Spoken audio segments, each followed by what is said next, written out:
Welcome students. Let's talk about let's deal with the chapter the first war of independence, which is also known as the revolt of 1857, and we shall deal with the causes of the revolt of 1857. I am just dictating you important points related to the causes of the revolt of 1857. We all know that there were several causes of the revolt of 1857. First was the political cause. What was the political cause? Under it we have to write about the grievances of the Indian rulers. Why these rulers they revolted? Why Bahadur Shah II revolted? Because Lord Dalhousie announced that after the death of Bahadur Shah II, his princess will not be the ruler of will not be the Mughal ruler, as well as the successor of Bahadur Shah will have to evacuate Red Fort. That was highly resented by Bahadur Shah II, and he became the leader of the revolt. Nana Sahib revolted from Kanpur because the British government refused to grant him the pension of his father Baji Rao II. Hazrat Mal revolted from Lucknow because her kingdom Awadh was occupied by the Britishers. Kumar Singh revolted from Ara Jagdishpur, which is in Bihar, because his landed property were confiscated by the British government. Rani Lakshmi Bai revolted from Jhansi because her kingdom was also annexed to the British Empire by applying the objectionable doctrine of lapse. Tantia Top revolted from Gwalior as he was the lieutenant of Nana Sahib. So these were cited as the political cause of the revolt of 1857. Second, economic cause. Under economic cause, one point was land revenue settlement. The British government had started land revenue settlement in order to realize more and more revenue from the farmers. But what happened? We all know, under the land revenue settlement, the land revenue was increased very much, and in case of the failure of the payment of revenue on time, the farmers were evicted from their land. Many farmers, they became landless laborers, and they became the critic of the British government in India. Then due to the economic policy of the Britishers, indigenous industries of our country was destroyed, because the Britishers had started importing machinery products from England to India and sold them at very low price. This adversely affected the production of indigenous industries. Large number of industries were closed down and workers became unemployed. And when the revolt was started, these workers participated in the revolt. So because of the destruction of both the agricultural and industrial system, we find the widespread poverty and unemployment situation arises in India, and this prepared a ground for the revolt of 1857. Third was the social cause. Social cause reform movement was started by the British government. We know that the British government has done some noble job in our country, noble work such as abolition of sati, then abolition of female infanticides, then legalization of widow remarriage. But all these reform measures of the British government were viewed by the conservative Indian as an attempt to interfere on the part of the British government, to interfere in the religious affair of particularly the Hindus, and this was taken very seriously, and the common people were instigated by them to revolt against the British government, as the Britishers are encroaching upon the religion of Hinduism.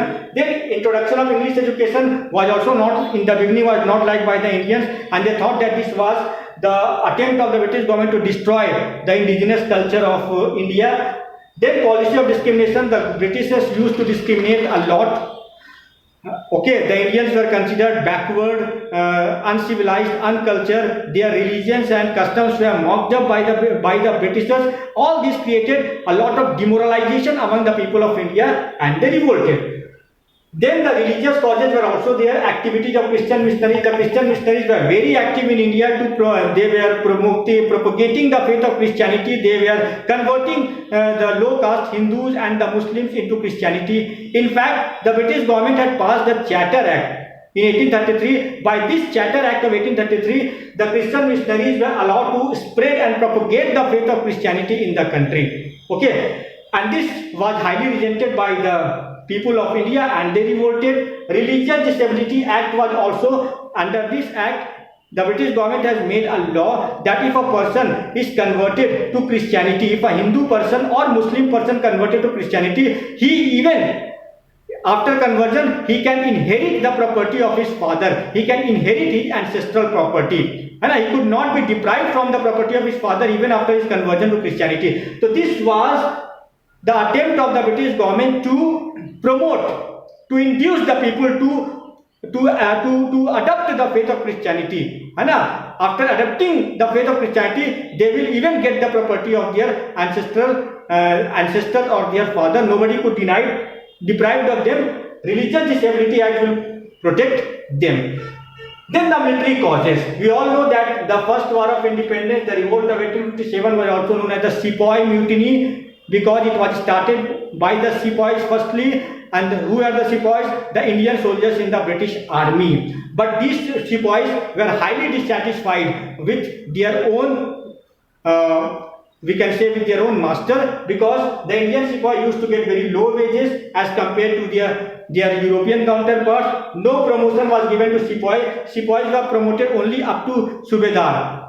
And all the posts above Subedar were reserved for the European soldiers. Okay, then General Service Enlistment Act was passed by the British government in 1856.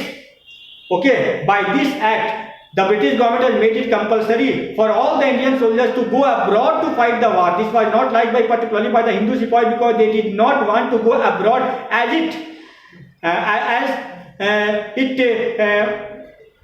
led to their boycott. It led to their social boycott by their own men in their villages, because it was not considered good particularly for the Hindus to go abroad. Okay, because it was thought that going abroad will lead to their intermingling with the foreign peoples who were considered to be the people of low origin, and these people, the Indian who were going abroad, they will also became like that. So the Indian Sepoys, particularly the Hindu Sepoy, did not want to go abroad, because they feared that after coming to their own villages from abroad, after serving abroad, when they will come back to their country and they will go to their native place, they will be boycotted by their own men. So they did not like the General Service Enlistment Act of 1856. Then immediate cause was the introduction of P153 rifle. The British government has introduced one rifle, P153. Okay, Enfield P153. The cartridge of this rifle had a paper cover, and this paper cover was greased with the fat of cow and pig.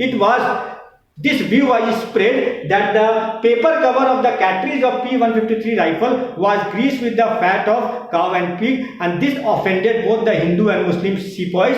They refused to use the cartridge of this rifle, and when they were forced by the British government, they revolted. First of all, we all know Mangal Pandey revolted individually, and later on, we find that the whole male soldiers, Sepoys of Meerut regiment, they revolted, and we find that gradually the revolt spread to many parts of the country, particularly to the northern and central part of the country, and they are joined by the Zamindars, by the rulers, and even by the farmers.